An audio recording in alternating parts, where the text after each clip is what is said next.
사순절 네 번째 아침입니다. 하나님께서 오늘도 여러분의 가정과 삶에 풍성한 은혜로 채워주시기를 기원합니다. 오늘 본문은 네 종류의 땅에 뿌려진 씨에 대한 예수님의 비유입니다. 네 종류의 땅은 길가, 돌짝밭, 가시덤불, 좋은 땅이고 씨는 말씀 곧 하나님 나라의 복음입니다. 씨를 뿌리는 것은 곧 말씀을 뿌리는 것이요 곧 하나님 나라의 복음을 선포하는 것입니다. 그리고 말씀을 뿌리는 자는 바로 예수님이시죠. 첫 번째 땅은 길가입니다. 4절에 그가 씨를 뿌리는데 덜어는 길가에 떨어지니 새들이 와서 그것을 쪼아 먹었다. 그리고 15절 길가에 뿌려지는 것들이란 이런 사람들이다. 그들에게 말씀이 뿌려질 때 그들이 말씀을 듣기는 하지만 곧바로 사탄이 와서 그들에게 뿌려진 그 말씀을 빼앗아간다. 길가 땅은 말씀의 씨가 뿌려져도 새들이 와서 먹어버리는 땅입니다. 말씀을 들어도 사탄이 그 마음에 즉시 와서 뿌려진 말씀을 빼앗기는 사람들이라고 말씀하시죠. 3장의 바리새파 사람들이 꼭 그런 마음을 가진 사람들입니다. 제 아무리 예수님께서 설교를 하신다 해도 예수가 바알세불이 들렸다고 냉담하거나 또 귀신의 두목의 힘을 빌어서 귀신을 쫓아낸다고 거부하는 것이죠. 사실 예수님이 바알세불이 들린 것이 아니라 길가와 같은 마음을 가진 사람이 사실상 사탄의 지배 아래 있는 셈입니다. 두 번째 땅은 돌짝밭입니다. 5절에 또 덜어는 흙이 많지 않은 돌짝밭에 떨어지니 흙이 깊지 않으므로 싹은 곧 나왔지만 해가 뜨자 타버리고 뿌리가 없어서 말라버렸다.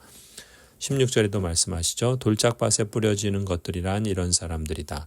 그들은 말씀을 들으면 곧 기쁘게 받아들이기는 하지만 그들 속에 뿌리가 없어서 오래가지 못하고 그 말씀 때문에 환난이나 박해가 일어나면 곧 걸려 넘어진다.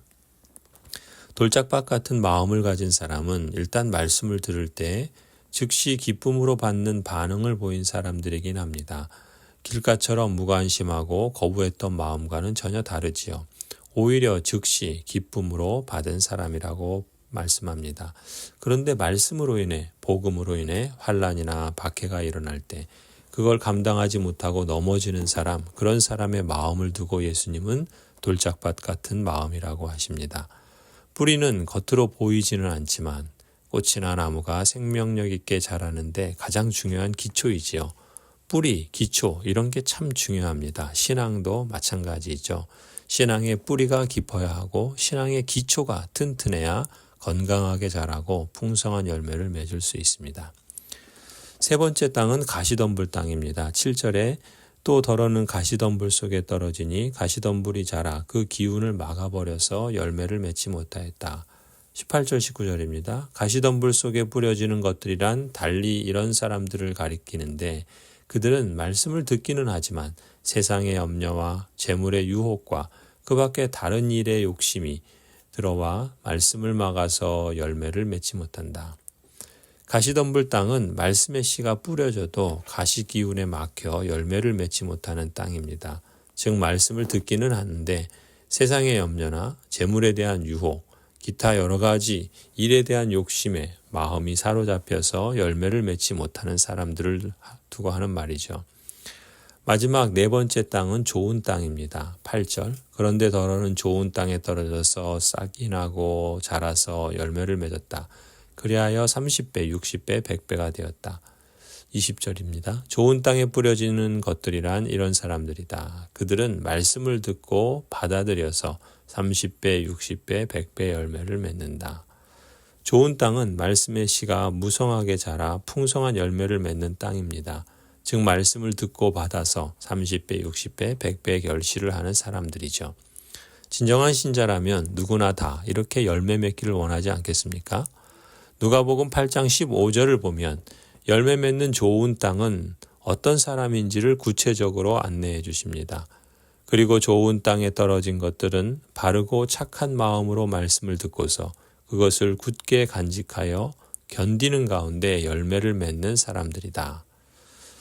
열매 맺는 땅의 첫 번째 특징은 이 말씀에 의하면 바르고 착한 마음으로 말씀을 듣는 사람입니다. 두 번째 특징은 들은 말씀을 굳게 간직하는 사람입니다. 그리고 세 번째 특징은 말씀에 따라 살며 견디는 사람입니다. 첫 번째로 바르고 착한 마음으로 듣는 것은 길가에 떨어진 씨앗과는 정반대이죠. 길가에 뿌려진 말씀의 씨는 새들이 와서 먹어버립니다. 길가와 같은 마음을 가진 사람, 즉 완고한 마음으로 굳어진 마음밭에서는 영적 성장이 일어날 수 없습니다. 한 귀로 듣고 한 귀로 흘려버리는 무관심한 마음에는 열매가 맺힐 수 없겠죠. 삐딱한 마음으로 설교를 평가하고 약점을 잡으려고 하는 마음에는 생명이 머무를 수 없습니다. 설교를 들을 때 하나님의 뜻이 무엇인지 찾으려는 마음, 하나님의 말씀을 들을 때 그 말씀이 나에게 무슨 의미가 있는지를 적극적으로 들으려는 마음, 그 말씀을 귀로 듣고 즐기는 것이 아니라 마음에 새겨 순종하고자 하는 마음, 이것이 바로 착하고 바른 마음으로 듣는 사람이죠. 이런 마음을 가진 사람이 30배, 60배, 100배의 열매를 맺는다 말씀하셨습니다. 둘째로 열매 맺는 땅은 들은 말씀을 굳게 간직하는 사람입니다. 들은 말씀을 굳게 간직하는 마음은 돌짝밭과는 정반대이죠. 어려움이 닥치면 돌짝밭은 씨앗을 간직하지 않고 날려버립니다. 하나님의 말씀대로 살려고 하면 세상적인 복을 받기도 하지만 때로는 그로 인해 손해를 보거나 가까운 사람에게 곤경을 당할 때도 있습니다. 또 은혜를 받아서 하나님의 나라를 위해 헌신하고 교회와 복음을 위해 섬기고 봉사하려고 하는데 그런 마음에 옆에서 찬물을 끼얹는 사람도 있고 또 사탄이 방해하는 일도 생기고 이런저런 어려움을 만나게 된단 말이죠. 이런 말씀으로 인해 복음으로 인해 어려움이나 손해를 볼 것 같으면 그걸 감당하지 못하고 포기하는 사람을 두고 하는 비유입니다. 하지만 이런 어려움과 손해에도 불구하고 말씀의 씨앗을 굳게 간직하는 사람이 30배, 60배, 100배의 열매를 맺는다 말씀하십니다. 마지막으로 열매 맺는 땅의 세 번째 특징은 말씀에 따라 살며 견디는 사람입니다. 우리 인생이 가시떨기 같은 시험과 유혹에 우리를 빠뜨리고 우리로 딴 마음을 품거나 좌절하게 만들 때 어떻게 해야 하겠습니까? 견뎌야 합니다. 말씀을 따라 살며 견디는 사람, 그 사람이 30배, 60배, 100배의 풍성한 열매를 맺게 하시는 줄을 믿습니다. 이처럼 바르고 착한 마음으로 말씀을 받아서 그것을 굳세게 지키고 견뎌내는 것, 이것이 바로 열매 맺는 사람의 믿음이라 봅니다.